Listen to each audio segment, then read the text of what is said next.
All right, I just completed a transmission fluid flush on our new to us Volvo XC70. It's a great car, but the transmission fluid was looking like this.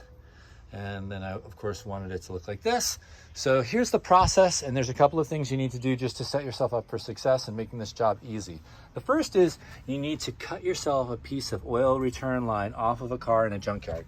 And this is super easy to do. Just go to a junkyard, the very top of the radiator here, this green clip, you just pinch it together, wiggle, and it comes right out, and then just hack it off.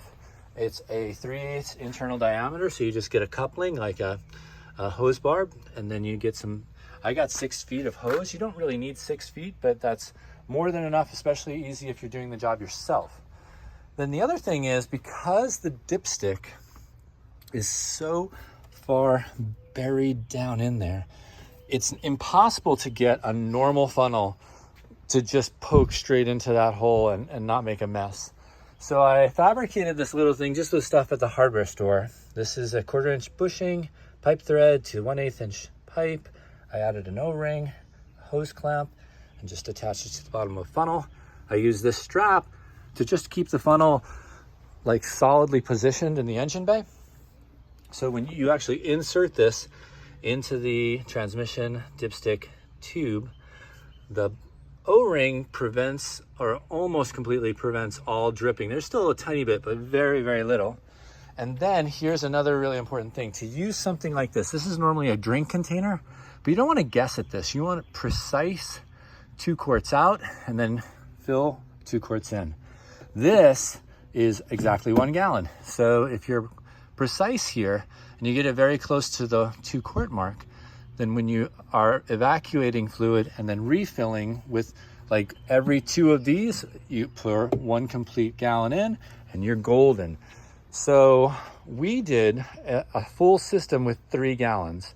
So that was pulling the drain plug first. You start with that, normally drain it, put the drain plug back in, refill it.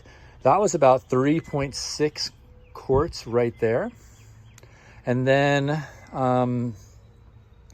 we did about 2 more full gallons of just pumping fluid through.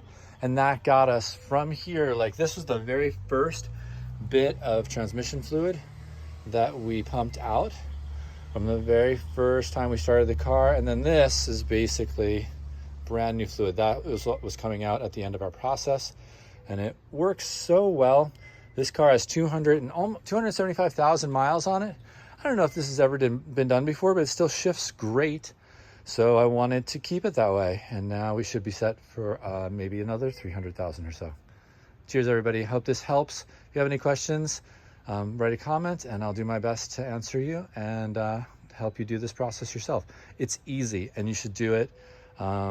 It's so much better and so much more effective than simply draining and filling and draining and filling. To actually pump fluid out and then refill. You could see this is what it looked like after a single, like I had already drained the oil and then refilled, and then this is what it looked like coming out of the oil return. So there you have it. Hope this is helpful. Have a great day.